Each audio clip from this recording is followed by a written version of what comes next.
very excited about this webinar. Dr. Pottow is still at work, so as you guys can see, the specialist work is never done.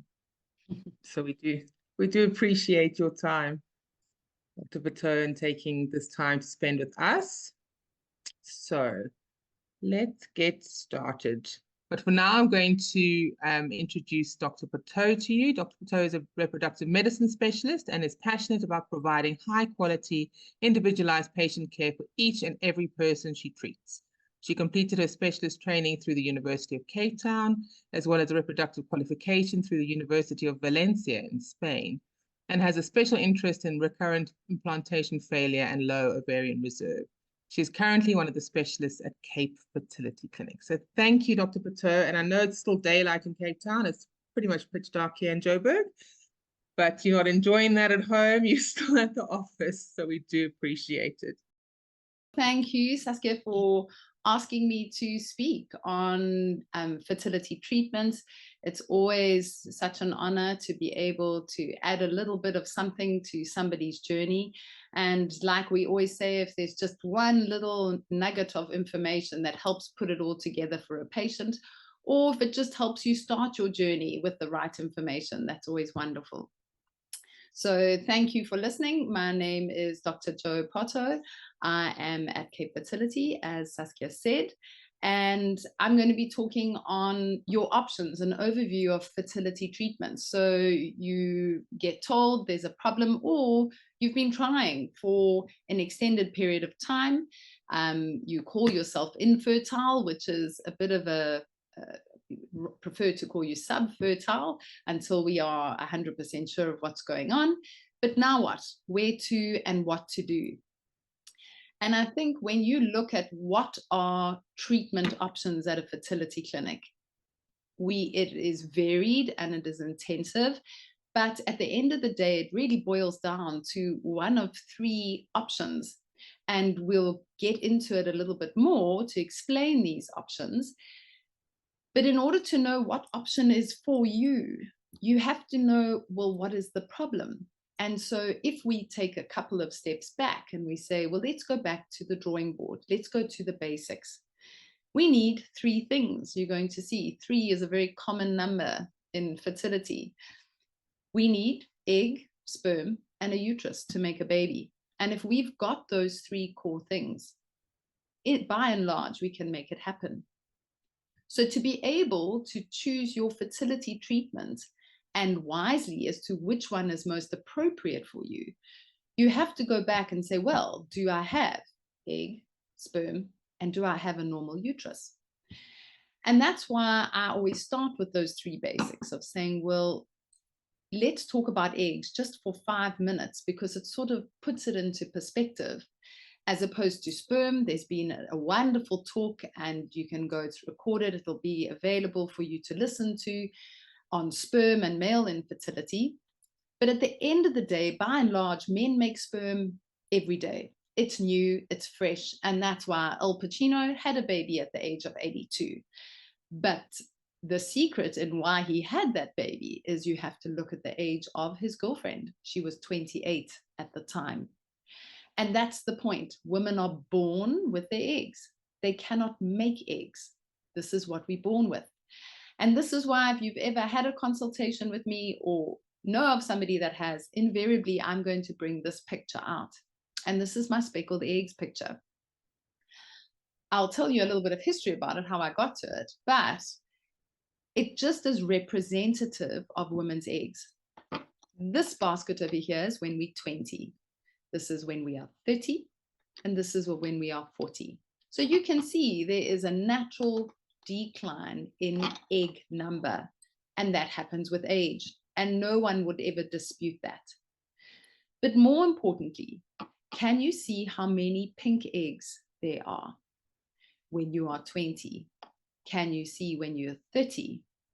And can you see when you're 40? There is maybe another little one in the background there. But that's the reality. Our pink eggs are the ones that make babies.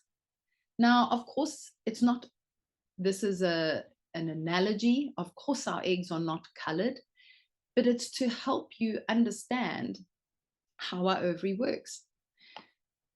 When your period starts, your ovary is going to make a random selection of eggs. You chooses it out of that basket and literally is going to line them up and say, on your marks, get set, go.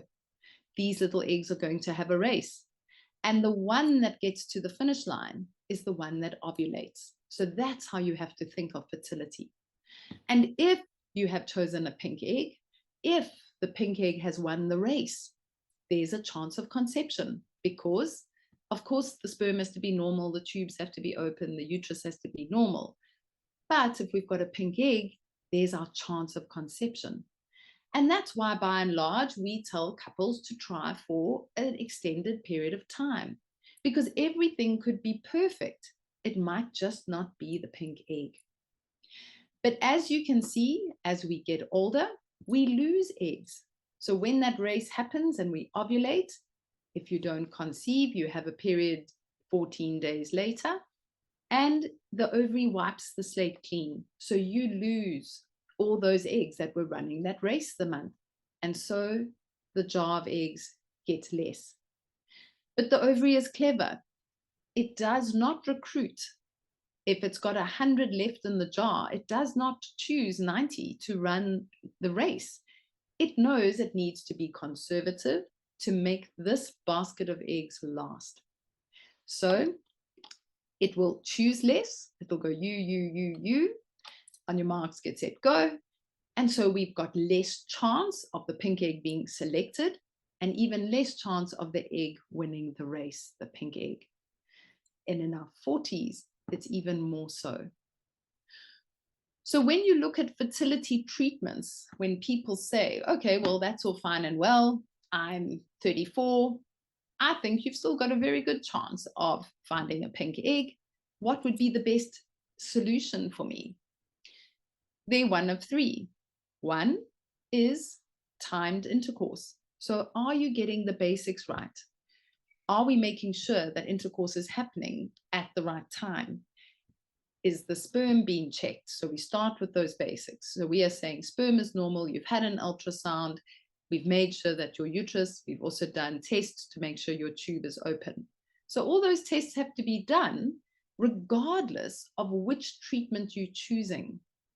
The treatment then is sometimes dictated for us because, for example, if the sperm doesn't have the ability to get up to the tube, you cannot try a natural timed intercourse because the sperm won't get there.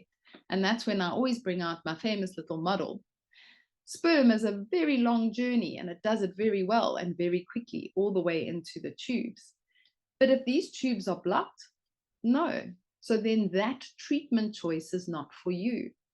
So you can see that your treatment, when people think, I want to do artificial insemination or I want to do timed intercourse, we can have that assessment, but is it the right one for you?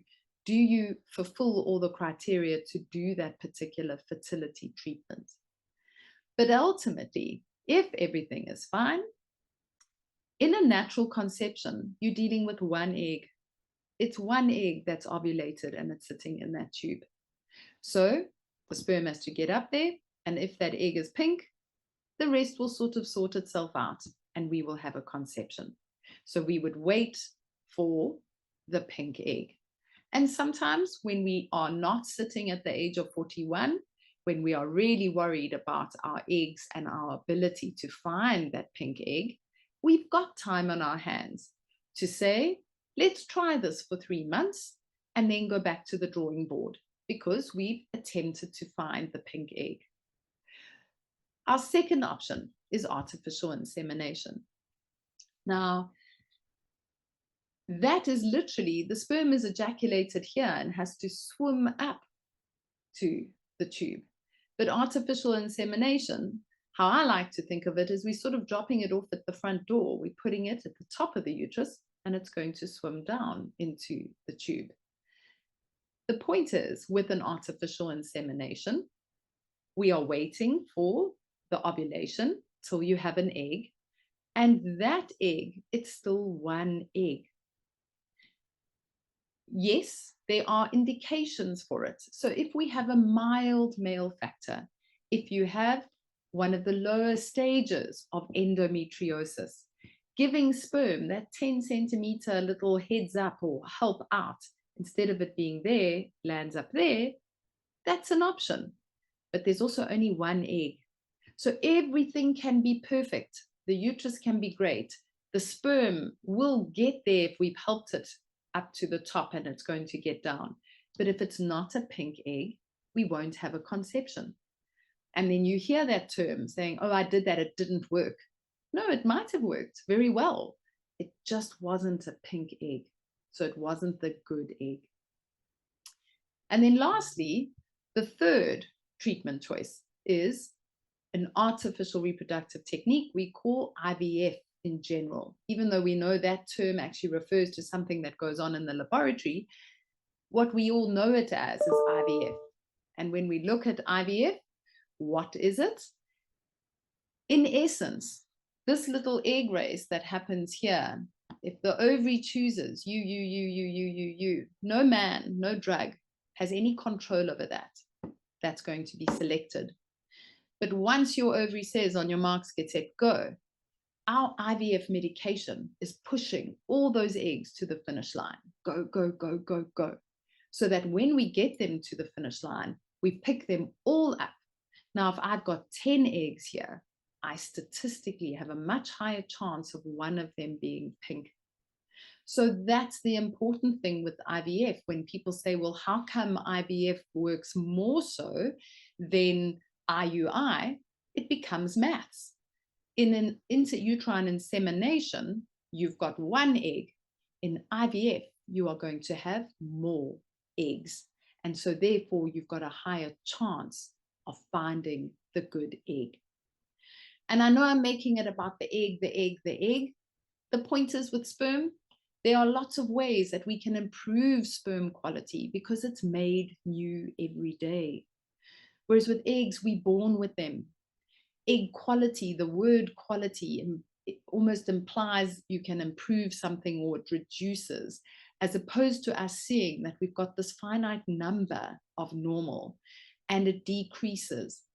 It does not matter how healthy, how well, how relaxed you are at 43. We cannot turn a green egg into a pink. It's a finite number. And I'm definitely not saying that it doesn't help to be healthy, well, following a well-balanced diet, having a good amount of exercise, not too much, not too little. All of those are very, very important, but it is not the thing that you can decide. And you hear people come in and say, what can I do now to improve the chances of this IVF? I'm doing it now. I'm starting now. Now's done. Those eggs have been chosen. These are the ones that are running the race. It's what you've been doing in your body because you are housing those eggs. So that's why I go on and on and on about the egg. And your fertility treatment that you choose is largely dictated by what we can bring to the party. We've got to see how many eggs we're bringing to the party. Because in IVF, if you're only going to give me one egg and there's no other indication, like a sperm indication, the chances of IVF working is exactly the same as artificial insemination or timed intercourse if we're going down to that one egg. So I hope that sort of put it into a realm of different fertility treatments. Of course, it goes further and further and further. Like in IVF, we've got ICSI, we've got IVF, we've got add-on therapies and everything that people do. It's not so straightforward. But by and large, if you take a few steps back and you say, what are my options? Your options come down to one of three. You're going to try naturally, but with the help of a fertility specialist so that you know you're getting the timing right and everything is perfect. You're going to do intrauterine insemination, or you're going to do IVF. And the one you choose depends on those findings when you do your investigations on your eggs, the sperm, and the uterus. And that sort of summarizes fertility overview, fertility treatment overview. Thank you, Dr. Pottow. I loved the analogy with the eggs. It's visual and it makes so much sense, right? We all know that, but it kind of brings it down to the pink Yes. eggs, just visually seeing as how they decrease, and wow. Do you know, I had a patient who was a vet, and it was one of my very first patients. And I kept on talking about the eggs. The eggs will get there and we'll find the normal egg. And I never had a good enough analogy to explain it. And she left me a gift. She bought this huge jar of speckled eggs, and she wrote a note and said, "Thank you for fixing my coop," because it was the thing of eggs. And so we had a laugh. And this speckled eggs were standing on my desk. And a patient subsequently came in and then said, "I just don't understand what you mean when there's normal or not." And I was looking at this jar of speckled eggs, and then I was like, I've got it. This is how we can separate out. And so ever since then, this is how I sort of explain it, because it's of course our eggs are not colored. And I have a lot of people going, "But I don't want a pink egg. I mean, what if I want the yellow?" I'm like, "No, but you don't want the yellow, because the yellow is not the normal one." But it's more just an analogy to help us see that, you know, and to take the guilt away, because you have a 43-year-old saying, "Well, I didn't do enough, or I didn't do enough yoga, and I didn't eat enough blueberries, and I didn't take enough vitamins, and I never did enough testosterone cream." And actually, there's nothing we can do. We're born with this finite number of normal eggs. And once it's done, it's done. Yep. No, I mean, it's amazing. I love that. I love that story. It makes it very personal, and it does make a lot of sense. So when, you know, how we define infertility and how long you need to be trying for when you're under 35 and versus over 35. But what we encourage early detection. So if people have been trying for less than a year under 35 and they feel like they would like to come to a fertility specialist and get have tests and just find out their options, we obviously encourage that. And I think that you would also agree to that and would encourage it your side too. Definitely. You know, the thing is, of course, if you've tried for 1 month, it just might not have been the pink egg. Everything could have been perfect. So then let's just wait another few months. But to make somebody try for a whole year unassisted, there's nothing worse that then they come to the clinic and you actually find that the patient, the female patient, if it's a heterosexual couple, she has a thyroid issue, or one of the other hormones like prolactin was completely abnormal, and it was something quite straightforward to fix. And technically, then they haven't really been trying because it's not ideal.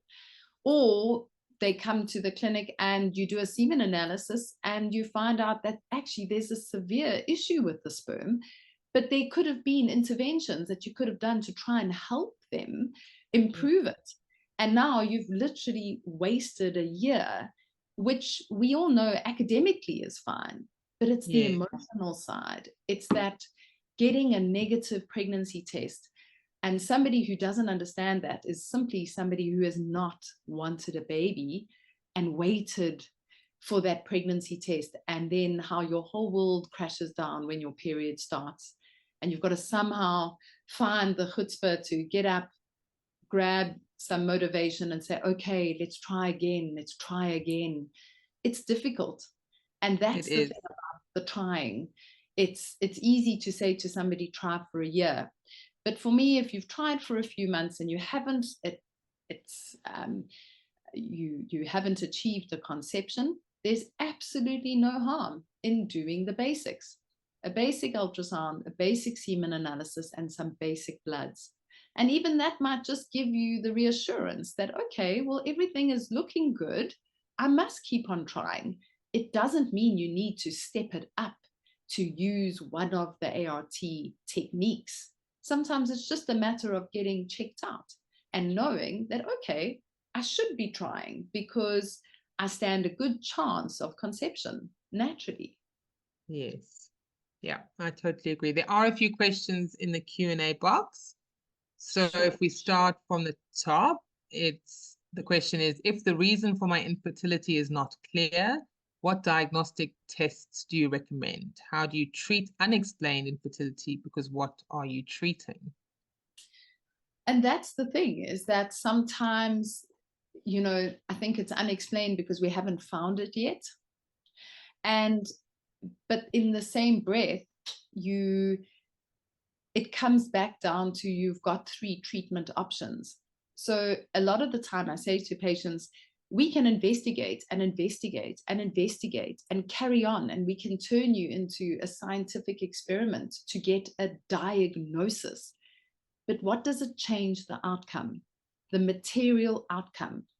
The whole point of seeking help is to have a baby. So to do unnecessary surgery, for example, to just to be able to say, nope, not that. And then even if we do find it something, then we go, oh, okay, well, your best option is IVF. Now, did we need to do that? So you've also got to look and say, is it warranted? Sometimes it is. Sometimes it's very much warranted. So it's a very loaded question, because it all depends on the person sitting in front of you and what you're seeing. So for me, the basics are blood tests in a female patient. I want to know what your thyroid's doing. I want to know what your prolactin level is. I want to know what your estrogen and progesterone is at the beginning of the month. The FSH and LH, which are hormones in the brain, they talk to the ovary. What are they saying? Are they screaming? Are they speaking mildly? Are they not even talking at all? Is that the issue? So there's some basic blood tests that we want to know, and things to get you ready for fertility. There's no point in helping you have a baby and you actually maybe don't have rubella immunity. It's quite important. We would hate you to go through all of this. You fall pregnant, wonderful, and then you're exposed to rubella, which is German measles, in your pregnancy, and that's awful. It's awful for the baby. The mom will be okay. She'll just have mild flu symptoms and a rash, but it can be severe for the baby. So they're all those things that you also want to, you're thinking long term, like, I want this patient to be pregnant and I want it to be a healthy pregnancy. And what can I do in terms of vitamin D levels? You know, what are your vitamin D levels? We know ovaries like vitamin D. So those are the basics that you would want as a start point. With men, you want their bloods, their infectious markers, and a semen analysis. And if the semen analysis is normal, there is no need to do further blood and testing on a male patient, because that's just it. The gametes, it's either yes or no. And sometimes you do all of this and you don't find a cause. None of those bloods are abnormal. You're ovulating every month. The semen analysis is normal. It might just be that you haven't come across the pink egg. So is that unexplained? Or is it just because we actually do know that women are born with more abnormal eggs than normal? All of us. We don't ovulate a normal egg every month as the human race. We don't. So could it not just be plausible that we haven't come across that pink egg? Or maybe there's something a little bit more in depth, and we can go deep down into ZP3 receptors on the egg, but we're not trying to turn you into an experiment. We actually just want you to have a baby. And all of this, the treatment of choice is do IVF, get a bigger scoop of eggs, put that sperm and egg together, watch those embryos grow. It's a huge amount of information. And only then can you really say it's unexplained. If you get embryos and we put them in the uterus's job is to discriminate. Are you pink or are you not? That's its job. And so if you put an embryo in its job, if it says no and you get a negative pregnancy test, for me, I always say, well, thank you. It didn't let an abnormal baby grow, and that's its job. And when you think of it that way, of I'm on this pink egg hunt, we're going to find a normal embryo, that is when we will get to the baby. So is it unexplained? And I know there is this term unexplained infertility, or maybe we just haven't found the problem yet as fertility fraternity. But Yeah. the treatment of trying with IVF, we know, try again, try again. Yes, I love that. Thank you. Okay, sperm and male age. Does it matter how old the father is? What are the risks? I'm younger, my husband is older, and we're wanting to start treatment within the next year. Perfect. So I think, I mean, that would be the perfect to go and look at male infertility, because I'm sure, you know, Prof. Kruger is the institution for male infertility and male factor. But they originally, it was thought at the age of 50. We know that males over the age of 50, the sperm parameters can slightly decrease, and age will have an effect.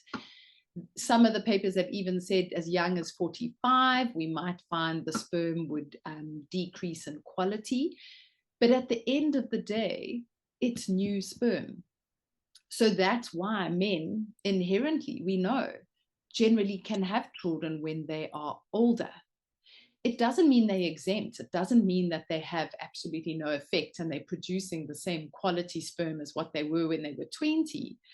But it's very, very different to the female or the selection of eggs. And that's why the biological clock refers to women and fertility, is because you are born with this finite number of eggs and it decreases. And then it becomes a simple understanding of I've got a certain amount, and when they finished, they finished. Whereas with men, even if they are much older and they are making fewer sperm, you can still use IVF because you're taking that sperm and injecting it or putting it with egg. So you sort of compensating for the decreased amount of sperm, if you see what I'm saying. And that's why you have a treatment for it. But of course, you know, if you're wanting to have a baby, and I would say you and your partner's older than you do a semen analysis. If it's normal, that's wonderful. You've got a really good chance of a natural conception. If there's sperm parameters that aren't normal, well, then you must seek advice as to which ones those are and can anything be done about it. Excellent. Thank you. And how many cycles of IUI do you typically perform before suggesting IVF? So technically, I always suggest 3 cycles before we come back to the drawing board and discuss further. And the reason why I always say 3 is because everything can be perfect. It's just not the normal egg. And then you wouldn't achieve a conception. It doesn't mean that the IUI isn't working. It's just not the good egg. Or if there is the sperm a mild male factor, you don't know if you've compensated enough. So we'll give it another try, and we'll give it another try. But it sounds easy, 3 attempts, but that 3-month process of waiting for the egg, timing it, coming in, doing the IUI, waiting 2 weeks, negative. Okay, let's start again. Growing the egg, scanning the egg, that's what gets long. So for my patients, I recommend 3 cycles. I know a lot of fertility specialists say that's a good place to start. Let's try. Some couples actually say, no, I'm not ready to step it up. I don't want to do more. I'm happy with this. There's no harm in carrying on. It's not that it doesn't work, but I think you've given it an adequate attempt if you've done 3. Some of the literature states if you've done 6, you've got a 50% chance of a pregnancy. And that's why some people would carry on to 6 tries. And of course, that's 1 try a month. So that's 6 months. But invariably, I always recommend 3. Then we come back to the drawing board and then decide, are we going to carry on or are we going to step this up? Okay, excellent. And when it comes to ICSI compared to IVF, are there any additional risks associated with ICSI? So I think, you know, the whole point of ICSI and IVF, if you actually look at the process of how ICSI came about, it was by accident. It was a lab error, and they were trying to put the sperm a little bit closer to help it, and by accident it was injected into the egg, and the next day it was reviewed and there'd been fertilization. So the thing is, just for the people that don't understand what we're talking about, ICSI is when you pick up a sperm and you pick up that egg and you inject the sperm into the egg, so you assist it. IVF, which is in vitro fertilization, is you have collected the egg, you put it there, and then you put sperm with it in a dish, and you're saying, let the best man win. So you'll have is it natural because you've put it in a dish there, but what I'm saying is we haven't physically picked up the sperm and put it into the egg. I think the problem comes in is that you can, in an IVF cycle, there's a 5% chance of total fertilization failure. And so you have taken all the medicine, we've taken out the eggs, we've put it with sperm, we look, and there's no fertilization. Does it mean that that sperm and egg, there's a problem? You don't know. And often to overcome that fertilization failure, people would then say, right, the next cycle we have to do ICSI. So traditionally, ICSI was reserved for when there is a sperm problem. Traditionally, it was considered that if the sperm doesn't have the ability to penetrate the egg, then we could pick it up and help it. But in some institutions, to avoid fertilization failure, they do it as a standard. It's not at every clinic, but there are a lot of clinics that do it as their standard protocol to avoid a fertilization failure and to avoid that, oh dear, now we have to go and get another batch of eggs. Sounds easy, but it's a lot of money spent trying to get eggs. And also, we're turning you into an experiment of, oh, look, maybe that's the problem. Maybe that's why you haven't been able to achieve a conception. Maybe there's no fertilization. Oh, okay, well, and that's what we're sort of trying to avoid. But some people prefer IVF, and it can be a personal choice, but some clinics just strictly do ICSI. Traditionally, ICSI was reserved for if there was a sperm issue, that you would assist the sperm with the fertilization. And it's not fertilization, it's almost just getting into the egg. The fertilization still has to occur once that sperm is inside. Yeah. Thank you. And what are the chances of getting pregnant following treatment? So what are the general success rates for IVF, if we'd say under 35? Just the general success rates. Yeah, do you know, and I think that's probably one of the questions I get asked every day. And my general answer, it's either 100% or 0%, because that's it. We don't make a half a baby, you know. That's it. Either get that pregnancy, and there you've got 100% pregnancy rate, 100% chance, or a 0% chance. And I know people want statistics. They do. It helps them make decisions. It's much like egg numbers. People say, oh, my friend did IVF and she got 20 eggs and I only got 10. My answer is, well, who's pregnant? Because that's why you did IVF. You didn't do it to get an egg number. You don't write it on a CV. You're there to have a baby as quickly as possible, because it's obviously taken a while. Yeah. And the thing is, the reason why it's loaded is because you could be 35 years old, but your husband could be azoospermic, which means he's got no sperm. Yeah. So then, and it depends, we have to have sperm. So therefore, you've got no chance if he's azoospermic and we aren't able to find sperm. So do you see how it's layered? It's not, yes. We know women's fertility does drop significantly. But if you look at a couple trying with normal intercourse, with no confounding factors, no general medical conditions, in the literature, it's stated that your chance of conception monthly is around 18 to 20%. And that's what the whole world is populated on. So when people say, oh, that's so low, I mean, like, but the whole world's populated on that. So Yes. it isn't low. That's natural. So with IVF, we certainly know we're increasing the chances because we're getting more eggs. But you can't, and you can look at the worldwide data that they've put together, and we know from the age of 35, there's a drop. From 37, it severely drops.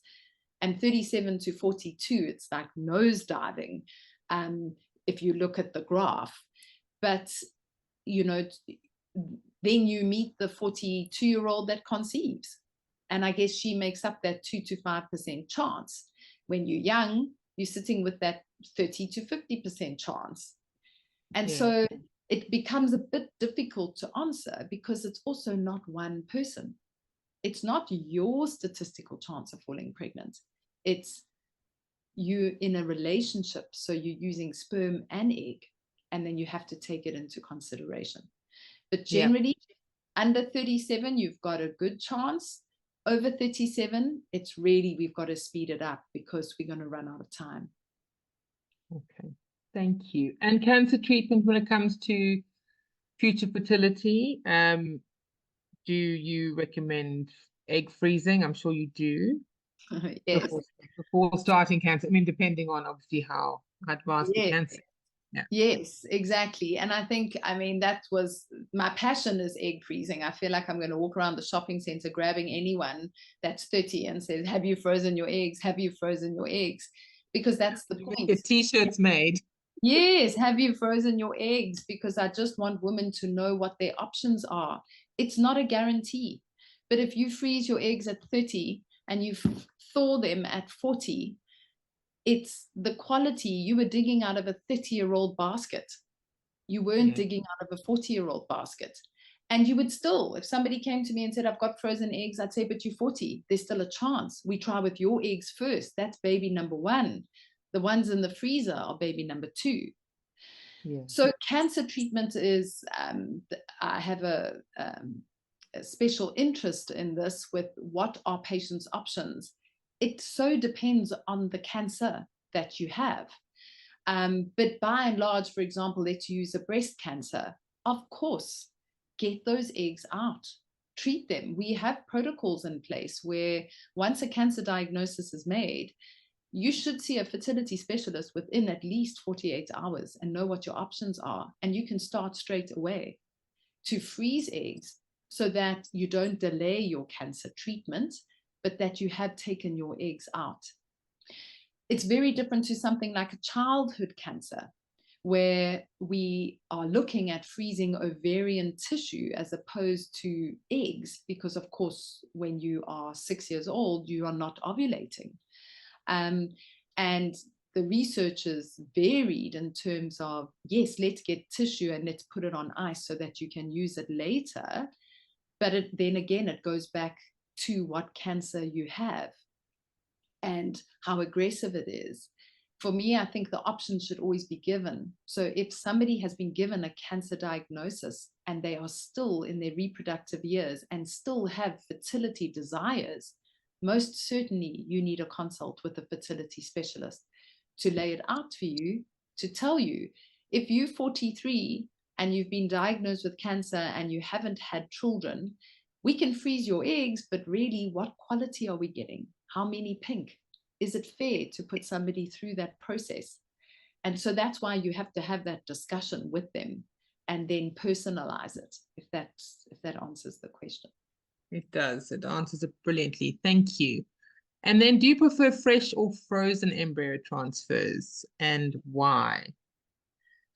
So for me, I remember, I think it was in 2016, there was a conference that I went to in Italy, and the one Italian guy, I'll never forget it, because he stood up and he said, If you're not freezing, you're doing your patients a disservice. Freeze, you have to freeze everything. And I was like, oh my goodness, that's quite hard and fast.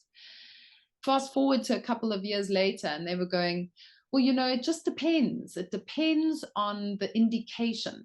And at that conference, a South African doctor put up their hand and actually said, but we get really good pregnancy rates with our fresh transfers. So what would be the indication for a frozen? And I think that's the whole point. Go back to what is the indication. If you are going to overstimulate and you are at risk of ovarian hyperstimulation syndrome, freeze the embryos. And in another cycle where there's no risk and you have averted that risk of overstimulation, you put it in. It wasn't that you've got a higher pregnancy rate chance because it was frozen. It's the safest option for you to freeze those embryos. But if everything is good and everything, your lining looks beautiful, doing a fresh transfer when the lining is actually asynchronous and your uterus is not prepared, that's silly. Freeze that embryo, then get the uterus ready and put it in. But if the uterus looks brilliant and you at no risk of overstimulation, most certainly do a fresh transfer. So I think it's the indication of why would you opt for fresh versus frozen. I don't think, in my opinion and in my reading, that you have a higher chance. At one time, the literature was saying freeze all, but now it's saying no, it's indication based. And you're freezing if there's an indication to freeze, not because you think it gives you a higher chance of pregnancy. And of course, it goes back to you're looking at your hormone levels at the time of that egg retrieval. What was your estrogen level? Was it sky high? So is it this inflated abnormal environment, or is it actually that you're at risk of overstimulation, so you're going to freeze anyway? So that's where, for me, it's indication based. If it looks great, put it in. And if it's safe, put it in. You're trying to find the normal embryo, and the uterus is the thing that's going to tell you if it's normal or not.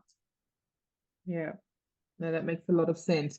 And I think this, the second part of the question might have come from the American ruling this week or whenever it recently happened in Alabama. What options do you offer for unused embryos? Yes, I think this Alabama thing is definitely putting and I will plead the fifth on that. So I won't make a comment on their ruling, but I guess you have to say it is in the state of Alabama. Yes. And it's maybe, I think at the end of the day, it's debatable. And that's why I think reproductive medicine as a topic is such, it's got a lot of ethical debates around it. But for me, frozen embryos, that's the point. It's an embryo. Nobody knows if it was made with a good egg and good sperm. And that's why there is no guarantee when you put an embryo into the uterus that you will get a pregnancy.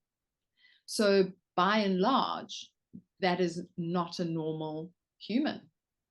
And the uterus is there to make sure that it only grows normal babies so that you and the human race can propagate.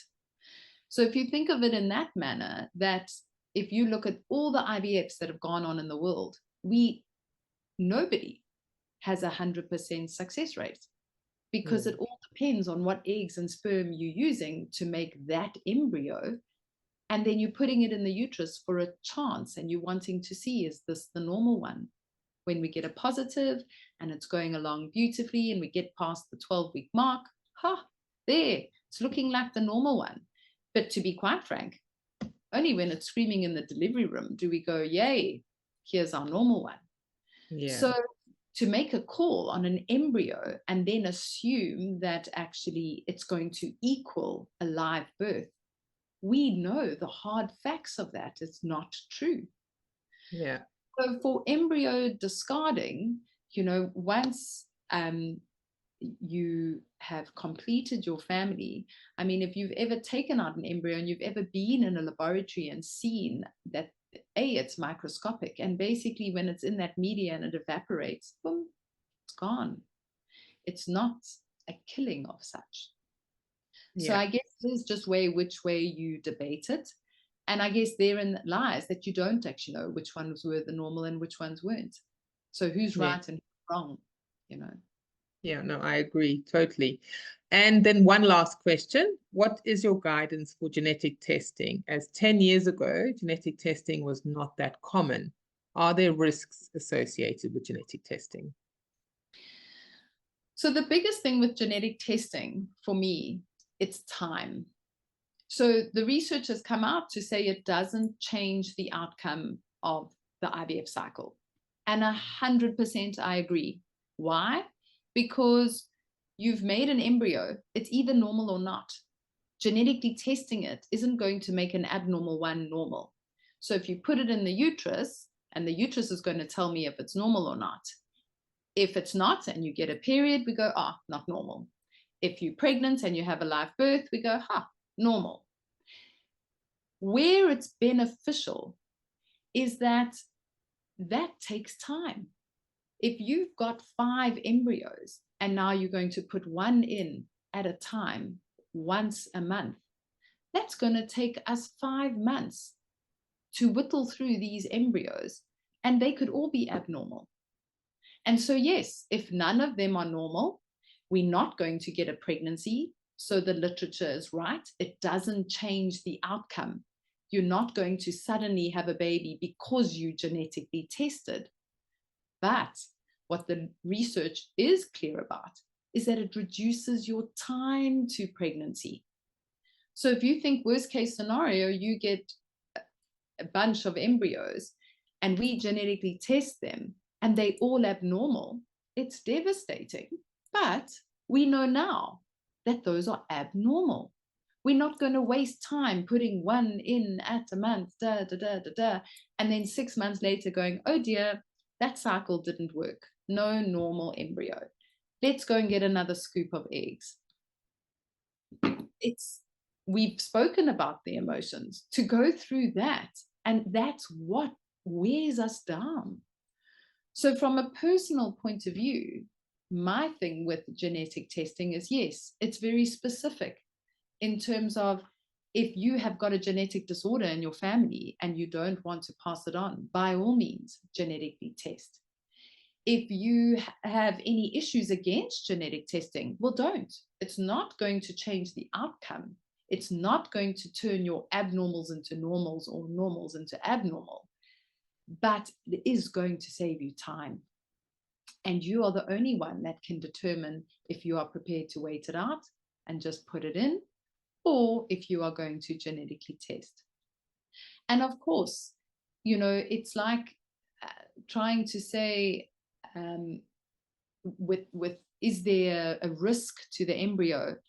You are removing 5 little outer cells that become the placenta.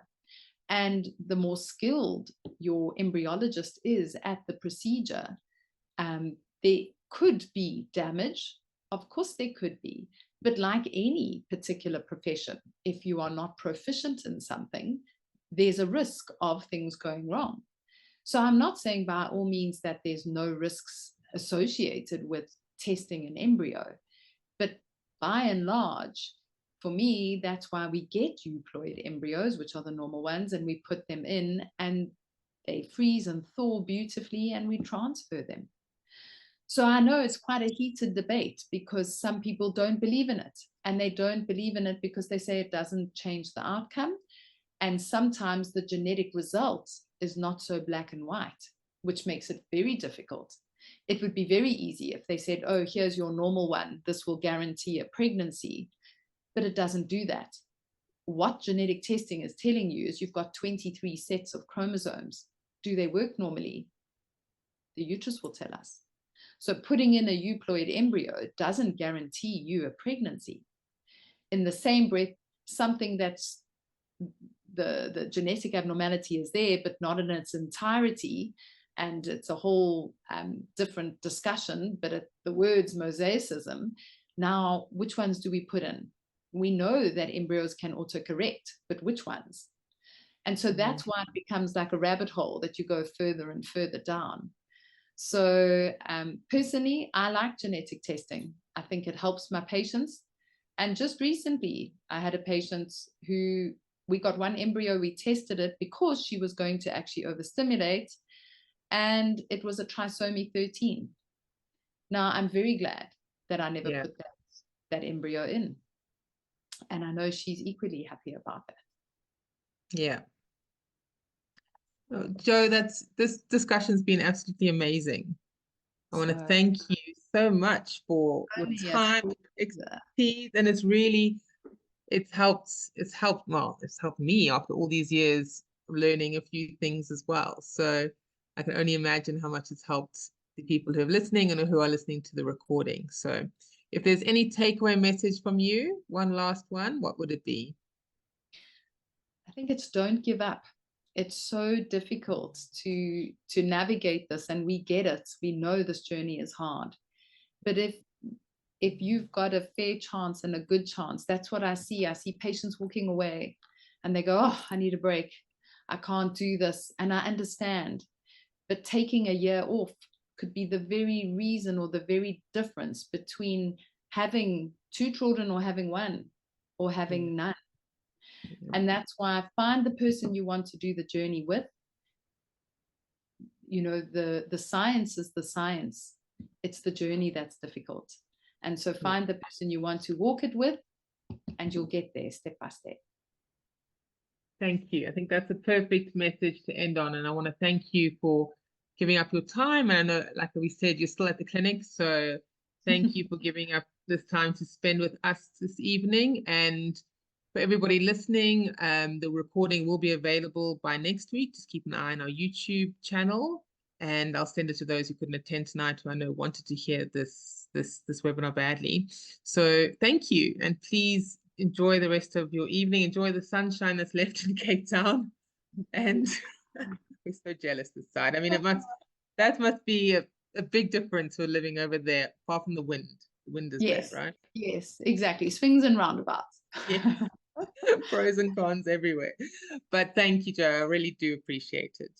Any pleasure. Thank you, Saskia, and we'll see you soon at the SASRED conference. Yeah, looking forward to it.